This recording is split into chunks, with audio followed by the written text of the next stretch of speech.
Be ready.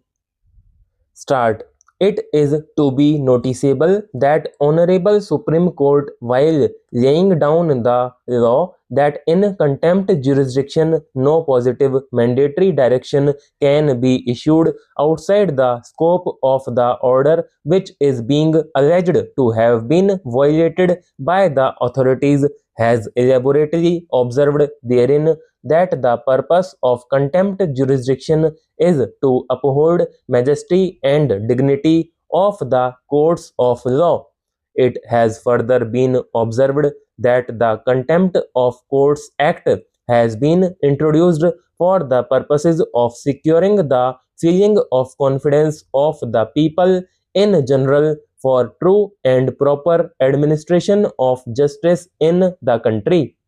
Honorable Supreme Court has further held that it is to be kept in mind that the court, while exercising the jurisdiction to punish for contempt, does not function as an original or appellate court for determination of the disputes between the parties, and thus contempt court is not entitled to enter into questions which have not been dealt with and decided in the judgment or order violation of which is alleged.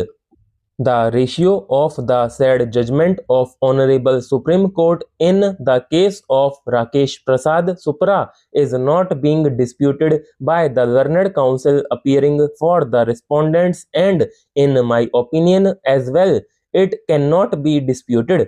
It is not in dispute that the contempt court cannot grant any substantive relief or issue any direction in respect of the same without proper adjudication of the dispute. If any such mandatory direction is issued which is outside the scope of the order of judgment which is said to have been violated, such a direction would be without jurisdiction and would not be binding. Having observed as above what needs to be considered in the facts and circumstances of the case is as to whether the direction issued by the Honorable Contempt Judge in the order dated 9/4/2012 directing the Basic Education Officer Ambedkar Nagar to continue with single hand operation of the salary account can be termed to be a direction without jurisdiction adjudicating upon an issue, or it would be construed only to be a direction issued in the aid of the High Court for ensuring compliance of its order dated 14/12/2011. The circumstances in which the order dated 9/4/2012 was passed by the Honorable Contempt Judge have been noticed in the said order itself. At the cost of repetition, it may be observed that even after passing of the order on 26/3/2012 directing therein single hand operation of the salary account, payment of salary to the teaching and non-teaching staff could not be ensured, and in fact a dispute arose during the court proceedings before the Honorable Contempt Judge on 9/4/2012 when the check as presented by the Basic Education Officer was returned back to him, noticing the dispute between two managers. In such a situation, I am of the considered opinion that the direction issued by Honorable Contempt Judge for continuance of the single hand operation of the salary account in the order dated 9/4/2012 was not a direction issued by the court on its own.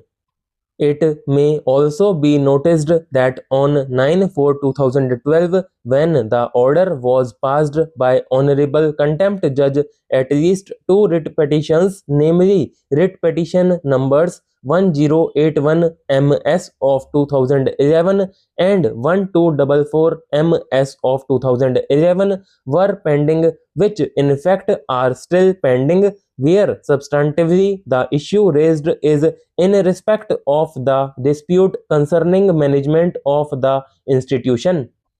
Keeping in view pendency of the aforesaid writ petitions, it was only observed by the contempt judge in his order dated 9/4/2012 that single-hand operation already made by the district education officer Ambedkar Nagar would continue till disposal of the writ petitions pertaining to the dispute of genuine manager of the college. Such a direction, in my opinion, cannot be construed or constituted as a fresh direction and hence would not fall in the category of any mandatory direction